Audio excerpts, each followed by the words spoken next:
The question of how our modern world has people with the haves and the have-nots, the leaders, the workers, the bureaucrats that keep a civilization going.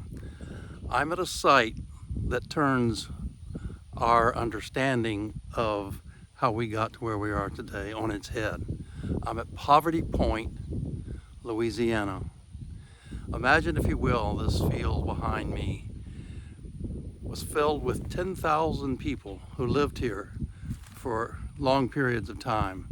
They were hunter-gatherers and fishers who came from all over the southeast to meet at this spot in Louisiana. They built that mound behind me there. It is one of the largest Indian mounds in the Americas on this site here. It is not a burial mound. There's no bodies buried in there. Poverty Point, which, by the way, the name came when a Frenchman owned this property. He had two plantations, one in the alluvial plain, which was very fertile, grew lots of things, and this is up above a little bit.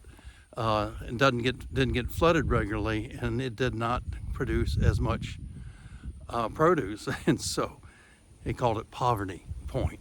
That's where the name came from.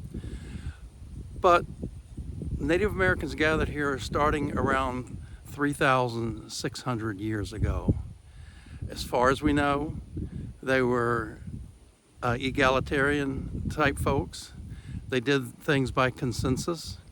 They were very intelligent, which we usually think of people living that long ago as not very much smarts. But the mathematics they used to lay out this property, this mound in particular, but things that crisscross north-south, east-west, all lined up. And then there was a big gathering ground in the center of several semicircular rings where people lived, and probably for religious purposes, but probably for sport, all kinds of things. And people came here in their canoes. They parked in the bayou that's just on the other side of this property. So what we know, and this I get from a book called The Dawn of Everything. Basically, they want to turn on its head the thought that civilization came when we got agriculture. We needed bigger groups, and big groups demanded that there be those who ruled and those who were ruled.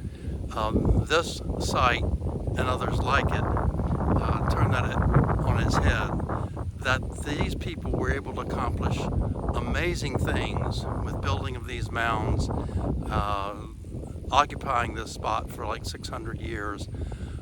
Thousands of people lived here year-round. 10,000 would gather at certain times. Poverty Point in Louisiana.